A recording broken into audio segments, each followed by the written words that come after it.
We have analyzed your defensive capabilities as being unable to withstand us. If you defend yourselves, you will be punished.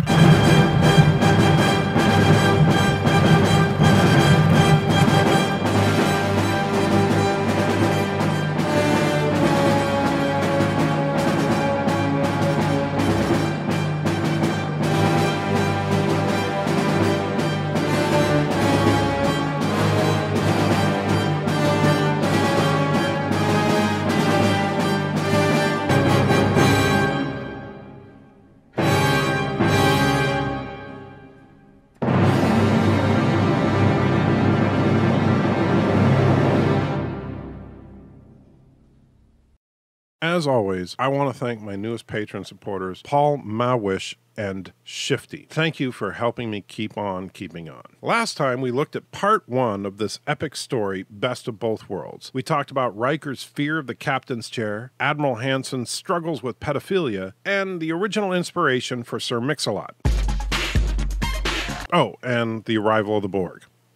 Seriously? We also get the most scary and iconic shot in all of Trek, Picard transformed into Locutus of Borg. We then put the icing on the cake when Riker finally giving the order to take down the Borg. And... Mr. Worf.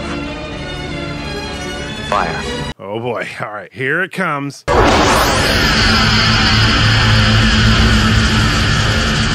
What the fuck? The Borg ship is undamaged. Possible. Can't maintain it much longer, Commander. Ceasefire. Wow. So this little sequence actually shows much of what is good and bad about this episode. This episode is all about really good setup and really, really bad payoff. In writing, the setup to payoff concept is very common. It goes back to the concept of Chekhov's gun.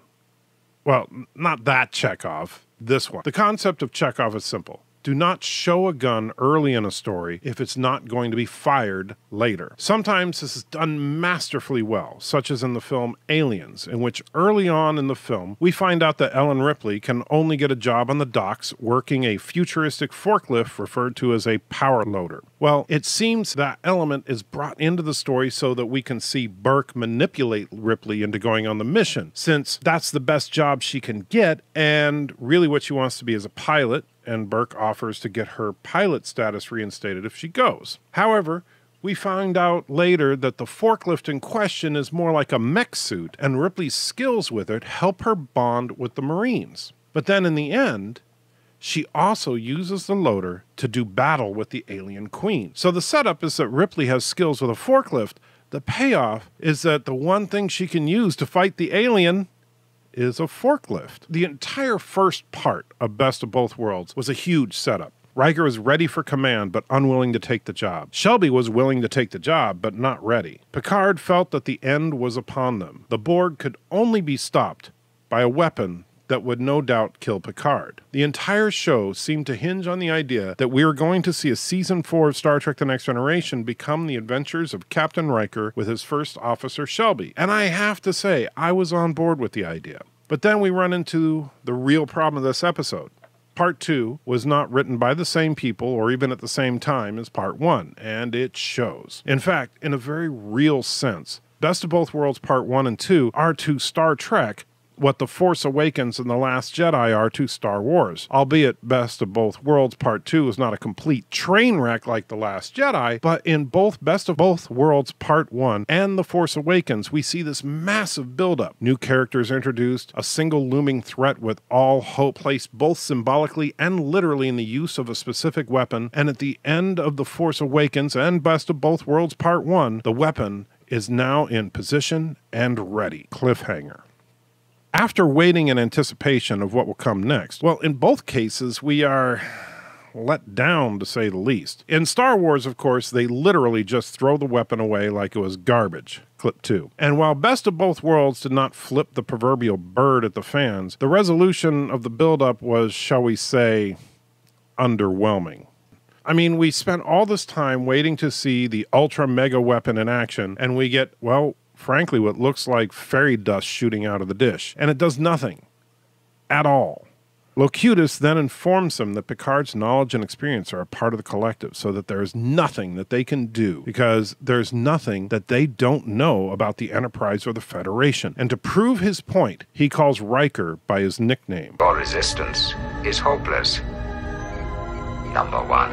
I swear, I get chills when he says that. In fact, I will go so far as to say that is the best line in this episode, and actually probably in all of Star Trek The Next Generation. While the big payoff of the uber mega death ray was a fizzle at best, the new setup of the Borg now having Picard's knowledge makes them even more dangerous than they were before. So, okay, I was let down, but the new setup is awesome, so I can forgive that. The Borg then, of course, assimilate the Enterprise, since they know, thanks to the knowledge from Picard, that every expert that could possibly come up with a plan of action against the Borg are on board, and...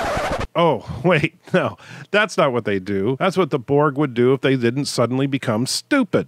No, for some reason, the Borg leave the defenseless Enterprise alone and head off towards Earth. After all, why destroy or assimilate them, since all they can do is what? Repair the ship and fight them again, am I right? They report to Admiral Hansen that the main deflector is burnt out, the shields are damaged, as is the reactor core, and Geordi chimes in that they should be back up and running in 8 to 12 hours. Wait, what? No. In part 1, Geordi tells Riker that it will take the better part of a day to get the deflector ready for their uber weapon, which will burn out the dish. But we can repair the dish, the shields, and the reactor core in 8 to 12 hours? I mean, really? Do they just have another reactor core and deflector dish lying around? And if so, why did they need to burn out the deflector dish when they could have just used the spare? I mean, this makes no sense. Admiral Hansen tells them that they have 40 ships ready to engage the Borg at Wolf 359. And he says, that's just for starters. The Klingons are sending ships. And he even suggests that they may reach out to the Romulans, which is so cool. But here we go with that whole setup and payoff thing. This conversation has me looking forward to seeing the Cube fight 40 starships, plus a Klingon fleet, and maybe even some Romulan warbirds all at once. Now that's going to be exciting. Right? No. Shelby warns the Admiral that with the assistance of Picard, the Borg will be ready for their fleet. And the Admiral gives a long-winded speech about how Picard kicked butt in a 40K run back in the Academy. Because, you know, if there's one word that describes Picard, it's athletic. So the speech is because Hansen does not like that Shelby used the word assistance. And he wanted it clear that Picard is so tough and resolute that he would never assist the Borg. Except that he does. And it's not like Shelby said Picard willingly assisted the Borg, but whatever. Admiral Hansen then promotes Riker to captain. So here it is. It is official. Riker is now captain. We're going to see Captain Riker from now on. I'm sure that this change will have lots of impact later on down the series. Next up, we see the Borg have universal health care. Woohoo! And they give Locutus some upgrades, including nifty gray skin, a fake arm, and more tubes. Also, Patrick Stewart apparently knows what's happening to the Borg from now on because he sheds a single tear at the loss of the greatest Trek villain of all time. Meanwhile, back on Enterprise, while everybody is frantically trying to repair the ship and get ready for battle, Riker puts on his 4th pip because he knows he's probably not going to be called captain again after this episode. He and Worf then discuss tactics, such as programming the phasers to automatically reset to a random frequency after each discharge. Not a bad idea. And then, this? We're no longer just fighting the Borg. We're fighting the life experience they've stolen from Captain Picard. Now, how the hell do we defeat an enemy that knows us better than we know ourselves? The Borg have neither honor nor courage. That is our greatest advantage. Look, I'm all for honor and courage, but to suggest that the Borg lacking those is your greatest advantage? Wow. I mean, just wow. Down in engineering, Geordi and Shelby are trying to fix the shields when Riker and Worf come in. Geordi is relieved that Worf is there to help him fix the shields. You know, because Worf is such a talented engineer. Riker and Shelby make up a little bit, but before they can start making out, Data interrupts them and lets them know that Starfleet has engaged the Borg at Wolf 359. So this is it. We get the big battle. I can't wait. Riker makes a dash to the bridge and... Admiral? The fight does not go well, Enterprise. We're attempting to withdraw and regroup. Rendezvous with fleet. Wait. That's it. With it apparent that the battle is lost, Riker immediately holds a meeting to tell everybody how he considered Worf and Data to be the first officer. But in a move that will surprise exactly no one, he picks Shelby. Then they discuss tactics that won't work. No, seriously, that's what they do. Shelby suggests a heavy graviton beam, but Geordi says it wouldn't work. Crusher and Data suggest a destructive form of nanites, but since it would take several weeks for that plan to work and the Borg would have plenty of time to kill everybody, well, the plan won't work. They decide to just keep doing what they've been doing, because phasers and photon torpedoes have been working well so far, right? Riker goes to his ready room and talks to his chair for a minute when Guinan comes in to explain what Riker already knew. First, that she was boning Picard. And second, that since Picard wrote the book on the Enterprise, it's time to throw that book away and do something different. She then offers to use her immense knowledge and power to... Oh, wait, no, she just leaves. So the Enterprise arrives at Wolf 359 and they find the wreckage of the fleet. Yeah, not good. Worf says there are, and I quote, unusually strong eddy currents that may indicate the path that the Borg ship went. I just wanted to make sure that I wasn't mistaken, so I looked this up. Eddy has two definitions. First one is, as a noun, a circular movement of water counter to a main current causing a small whirlpool, and also a verb, of water, air, or smoke to move in a circular way. So apparently the space river has whirlpools that point in a specific direction? This hurts my brain. Riker then orders Shelby to prep her plan for saucer separation. And of course, Shelby responds that Picard knew that plan, but of course, Riker says that he's counting on that fact. Then, somehow, the Enterprise catches up with the cube. Keep in mind that the Enterprise was dead in space for at least 8 hours, and it seemed unlikely that the Battle of Wolf 359 took more than a few minutes. How did they catch up? Were the Borg just trying to go really, really slow? Locutus of Borg. This is Captain William T. Riker of the U.S.S. Enterprise. You may speak. Wait, hold on. Why would they allow Riker to speak? Shouldn't the Borg just attack and assimilate the Enterprise? I mean, Locutus even says that Riker is obviously trying to create some kind of deception. So what gives? Are the Borg really this dumb all of a sudden? Why? So Worf and Data are waiting in the transporter room to beam over to the Borg ship, but the Borg's EM field will not allow them to beam over, and Riker, anticipating this, says proceed as we discussed, because he didn't want to include any spoilers in the dialogue. Data and Worf then turn on little lights on their arms because quantum. Now, look, I know that the little armband thingies will be handy later, but from what we can tell, they're just remote controls for the shuttle transporter. So why are they turning them on now? They do not use them until they're on the cube, but whatever. Riker changes the radio channel to Riker 1 because, you know, Picard doesn't know what channel Riker 1 is, and I'm sure that it's a brand new channel that has never been used before, ever. So they separate the saucer and attack the cube. Of course, the weapons have no effect. The Borg ignore the saucer because they know it's just a distraction, and the Borg attempt to lock on to Riker, but Riker uses evasive maneuvers pattern Riker Alpha. Riker Alpha confirmed. That was your maneuver? Moving slightly to the left? Well, I mean, we're not in the same place we were, huh? That ought to confuse him. Yeah, but you hardly did anything. You just started listing lazily to the left. I'm pretty sure they can keep up.